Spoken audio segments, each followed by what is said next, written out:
வணக்கம் விவசாய நண்பர்களே, எல்லாரும் எப்படி இருக்கீங்க? நல்லா இருக்கிறீங்கன்னு நினைக்கிறேன். திருப்பி பார்த்தீங்கன்னா, வீடியோவில் வந்து ஒரு பெரிய லாங் கேப் ஆகி போச்சு.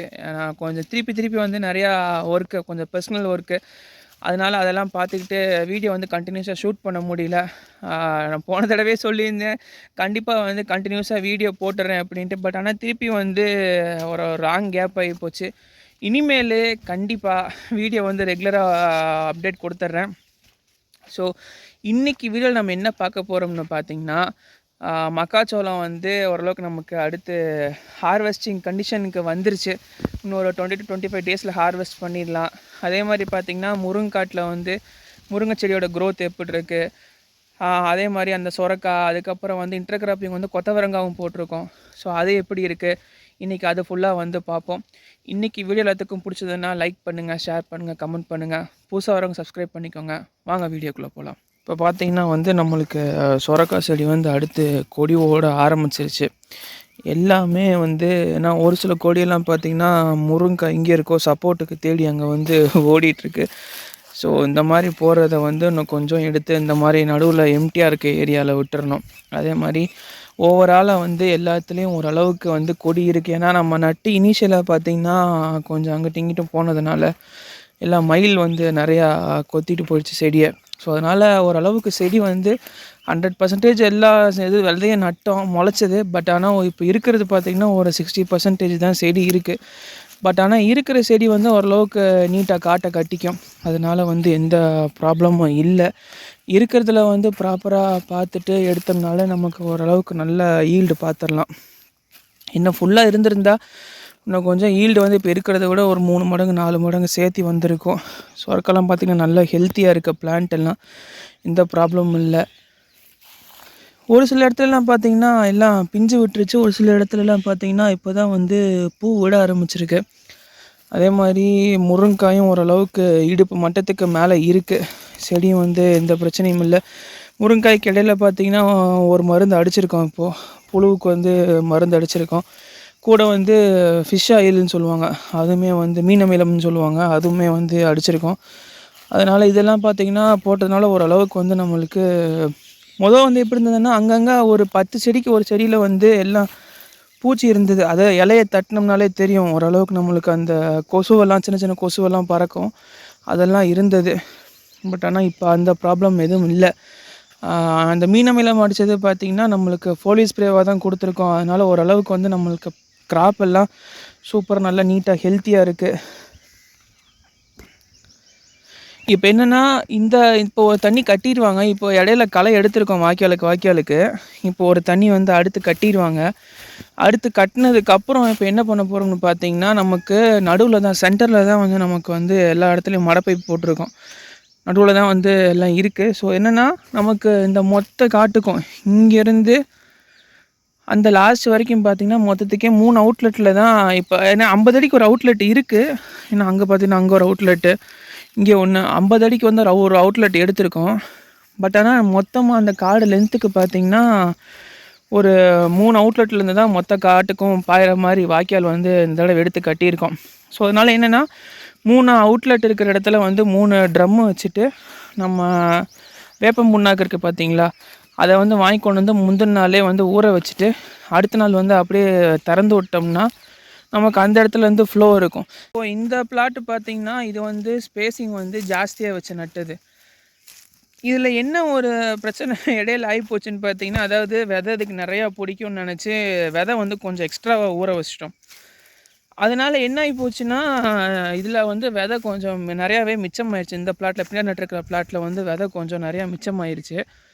ஸோ அதனால் என்ன பண்ணணும்னா இம்மீடியட்டாக நெக்ஸ்ட் டேவே வந்து பார்த்திங்கன்னா எனக்கு பின்னாடி இருக்க இந்த சைடு வந்து ஃபுல்லாக நம்ம நீட்டாக உழவோட்டி எல்லாம் வந்து அதே விதையை திருப்பி நட்டாச்சு. பட் ஆனால் என்ன ஒரு சந்தேகமாகி போச்சுன்னா இடையில வந்து சரி விதையை ஊற வச்சுட்டோம், ஊற வச்ச விதையை திருப்பி நட்டோம்னா ஒரு நாள் 2 நாள் கேப் ஆகி போச்சு இடையில. அதனால் ஊற வச்ச விதையை வந்து திருப்பி நட்டோம்னா ப்ராப்பராக முளைக்கலையான்னு தெரியாது. ஸோ அதனால் என்ன பண்ணணும்னு பார்த்திங்கன்னா அதில் வந்து 6 அடிக்கு ஒரு நட்டம் பார்த்திங்களா, 8 அடிக்கு ஒரு வாய்க்கால் இருந்தது, 6 அடிக்கு ஒரு சரி. அந்த ஸ்பெசிஃபிகேஷனில் அப்படியே 2 அடி கம்மி பண்ணிக்கிட்டோம். எப்படின்னா இதில் பார்த்திங்கன்னா 6 அடிக்கு ஒரு வாய்க்கால், 4 அடிக்கு ஒரு செடி நட்டிருக்கோம். ஆனால் இன்னும் சொல்ல போனோம்னா இதில் சீடு கார்டனிங்னு ஒரு ப்ராசஸ் இருக்குது.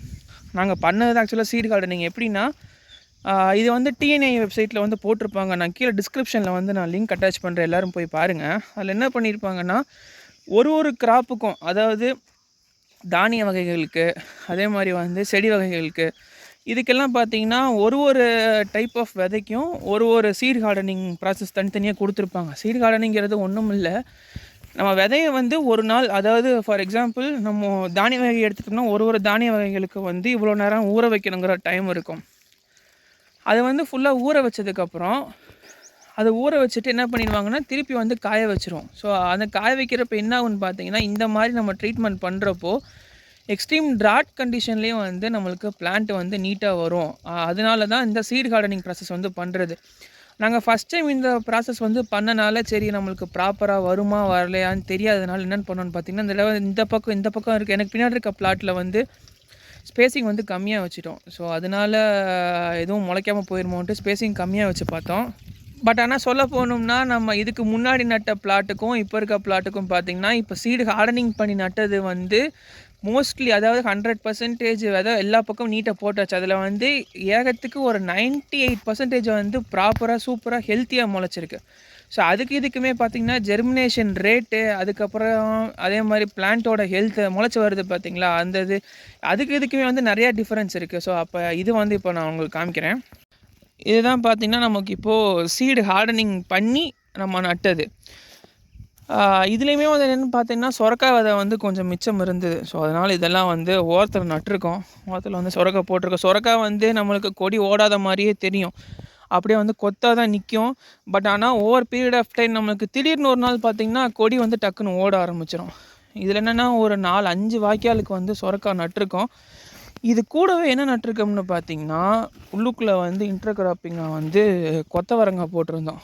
ஸோ அதையும் காமிக்கிறேன். நீ முளைச்சிருக்க பாருங்கள். இதில் வந்து இன்டர்கிராப்பிங்காக வந்து உள்ளுக்குள்ளே வந்து முருங்காய் நட்ட சைட்லேயே வந்து கொத்தவரங்காயை நட்டிருக்கோம். இப்போ என்னென்னா, நம்மளுக்கு எவ்வளோ தூரம் வந்து இன்டர்கிராப்பிங் பண்ணி அதில் லாபம் எடுத்துக்கிட்டோமோ, இதுக்கான காரணம் பார்த்திங்கன்னா, இப்போ நம்மளுக்கு சொரக்காயிலையும் இந்த நம்ம கொத்தவரங்காயிலையும் வர லாபத்தை வந்து ஓரளவுக்கு நம்ம எடுத்து வச்சுக்கிட்டோம்னா, இந்த முருங்கைக்காய்க்கு வந்து மருந்து வாங்குறதுக்கோ இல்லை திருப்பி எடுத்து கட்டுறதுக்கோ ஆள் சம்பளம் எல்லாத்துக்கும் வந்து சரியாக போயிடும். ஸோ அதனால் ஒரு மெயின் கிராப்பு கூட ஒரு இன்டர் கிராப்பில் வந்து நம்ம வந்து அடிஷ்னலாக லாபம் எடுத்து வச்சுக்கிட்டோம்னா மெயின் கிராப்புக்கு வந்து நம்மளுக்கு எந்த ப்ராப்ளமும் இருக்காது. ஸோ அதை பிளான் பண்ணி தான் வந்து இப்போது கொத்தவரங்காய் வந்து இதில் நட்டிருக்கோம். இன்னொன்று என்னென்னா, கொத்தவரங்காய் வந்து வெயில் காலத்தில் சூப்பராக அருமையாக வரும், எந்த பிரச்சனையும் இல்லை.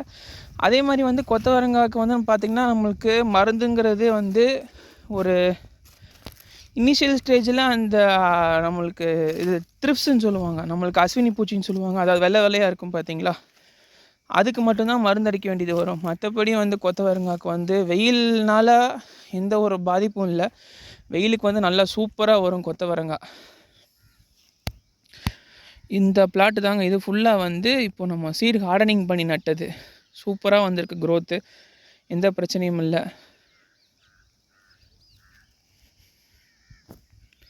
அடுத்து மக்காச்சோளம் பார்த்திங்கன்னா எல்லா தட்டும் வந்து பழுக்க ஆரம்பிச்சிருச்சு. அதே மாதிரி வந்து சோளமும் காய ஆரம்பிச்சு ஒரு சில தட்டுலாம் பார்த்திங்கன்னா அந்த மாதிரி கீழே தொங்க ஆரம்பிச்சிச்சு. இந்த மாதிரி வந்துருச்சுன்னா இன்னும் அடுத்த ஸ்டேஜ் வந்து இனிஷியலாக வந்து நமக்கு ஹார்வெஸ்டிங் டேட் வந்து கிட்டக்க வந்துருச்சுன்னு அர்த்தம். ஸோ அதனால் வந்து அடுத்த மக்காச்சோளமும் வந்து அடுத்து ஹார்வெஸ்டிங்க்கு ரெடியாக இருக்குது. இன்னும் எப்படி இருந்தாலும் நமக்கு இன்னும் ஒரு 20 to 25 டேஸில் மக்காச்சோளம்லாம் நமக்கு ஹார்வெஸ்டிங்க்கு வந்து ரெடியாக இருக்கும். இன்றைக்கி வீடியோ எல்லாத்துக்கும் பிடிச்சிருக்குன்னு நினைக்கிறேன். இன்றைக்கி வீடியோ எல்லாத்துக்கும் பிடிச்சதுன்னா லைக் பண்ணுங்கள், ஷேர் பண்ணுங்கள், கமெண்ட் பண்ணுங்கள். புதுசாக வரவங்க சப்ஸ்கிரைப் பண்ணிக்கோங்க. கூடிய சீக்கிரம் இன்னொரு வீடியோவில் சந்திப்போம். நன்றி.